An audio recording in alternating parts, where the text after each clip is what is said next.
ازيكم يا شباب، عاملين ايه؟ يا رب تكونوا بخير.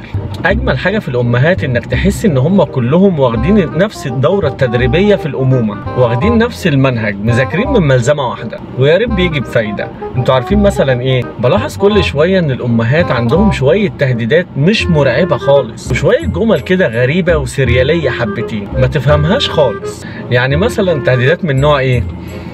ولد هقوم لك، بقول لك هقوم لك. اولا هي عمرها ما هتنفذ التهديد ده خالص، وعمرها ما قامت من مكانها. اصل انا بالنسبه لها اتفه بكتير من انها تبذل المجهود ده علشان. طب وبعدين افرض انها قامت، معلش يعني ايه المرعب في الموضوع؟ مش فاهم. يعني واحده ست زي القمر كده زي ماما، وما معهاش سلاح الا اذا يعني ابره التريكو، وهتقوم ومفيش مفاجاه في الموضوع، لانها قبلها بتحذرني وبتقول لي هقوم لك. فايه اللي ممكن يحصل لو قامت؟ فين التهديد؟ لو قامت هجري بسرعه واقعد مكانها وخلاص. التهديد الشهير بتاعها بقى اللي هو ايه هو انت مش لاقي الكذا؟ طب لو قمت وجبته لك، والله يبقى كتر خيرك. والله انا مش فاهم، انا ممكن اخاف ليه لو انت لقيتيها؟ انا اصلا بدور عليها، فلو انت قمتي جبتيها انا هتبسط. فين الخطر؟ هاتيها. تيجي ماما برضو تقول لك ايه؟ انا هعيد تربيتك من الاول وجديد. على فكره انا المفروض ازعل واتعصب واخرب الدنيا، مش حضرتك خالص. انا الزبون، انا المفروض جاي عشان اتربى. ده كان الاتفاق من الاول. الشغلانه باظت بقى يا ست الكل، دي مش من عندك. انا مش هشيل العطله دي. مش كفايه ان انا ما خدتش خدمه كويسه وانت مهمتك الاساسيه باظت، وباعترافك يبقى مين اللي يقفش بقى؟ معلش، عايزه تعيدي تربيتي دي يبقى على حسابي، وكل واحد يشيل شيلته بقى. يعني ما توفقتيش في المره الاولى وانا سكت وما حبيتش اعمل مشكله، وكمان بتشخطي. وبعدين المفروض دي تبقى جملتي انا بقى، انا الشغل ده ما يعجبنيش، اتفضلي عيدي على تربيتي بقى من اول وجديد، ومعلش ركزي بقى شويه عشان شغلك يطلع كويس. وعلى فكره التربيه لو ما عجبتنيش المره دي انا مش هستلم، اتفضلي اتصرفي بقى. ولما ماما تزهق بقى تقول لكم ايه؟ والله لا اسيب لكم البيت وامشي ومحدش هيعرف لي طريق تاني. انا سمعتها كتير قوي الجمله دي بصراحه.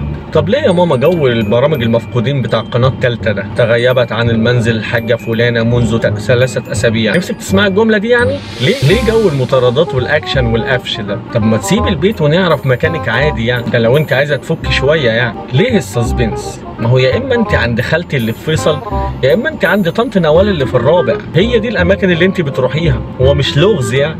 اللي انا قلته ده طبعا كانت عينه عشوائيه من تهديدات الامهات اللذيذه. ماما بقى بيبقى عندها شويه تهديدات سرياليه كده، ما بيبقاش ليها اوقات محدده، ودي بقى انت ما بتفهمش ايه المطلوب منها وبيبقى ايه المقصود بالكلام. شويه طلاسم كده بس من ماما بتبقى طلاسم زي السكر. تيجي تقول لك انت فاكر البيت ده لوكاندا تاكل وتشرب وتنام؟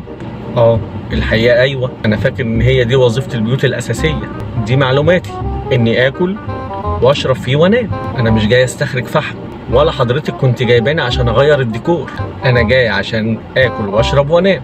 بس لو في اي انشطه ثانيه حضرتك حابه ان انا اعملها، انا ما عنديش اي مانع. يعني مثلا في عندكم ايه؟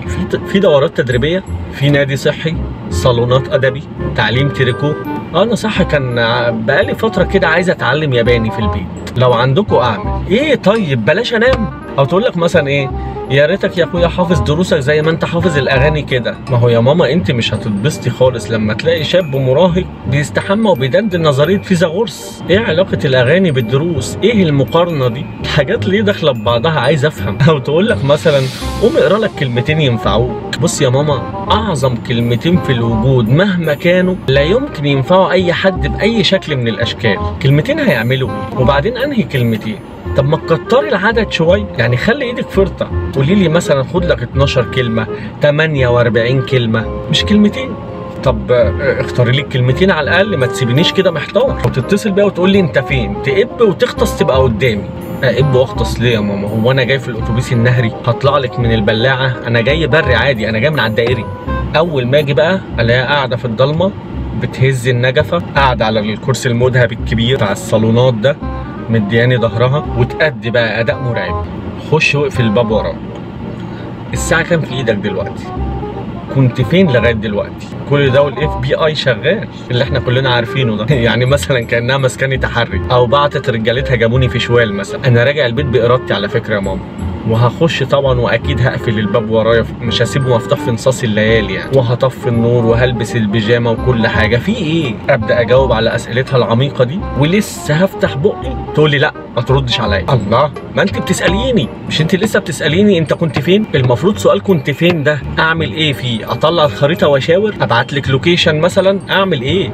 زي مثلا لما تيجي ماما تيجي في وقت من الاوقات تقول لي انا رميت توبتك خلاص، ولما هي توبتي بتعمل ايه عند حضرتك؟ يعني هل شايلها عندك في النيش لغايه اما انا اتم 21 سنه؟ توبتي انا حر، محدش ياخدها ومحدش يرميها، وبعدين انا مأمنك عليها تروح رميها كده في ساعه غضب من غير حتى ما تاخدي رايي؟ طيب قولي لي رميتيها فين وانا هروح اجيبها وهشيلها بمعرفتي. خلاص كده اترمت يعني؟ كل اللي بينا انتهى؟ علاقتنا خلاص باظت واتدمرت كده؟ هنقطع الجوابات ونرمي الطوب كده؟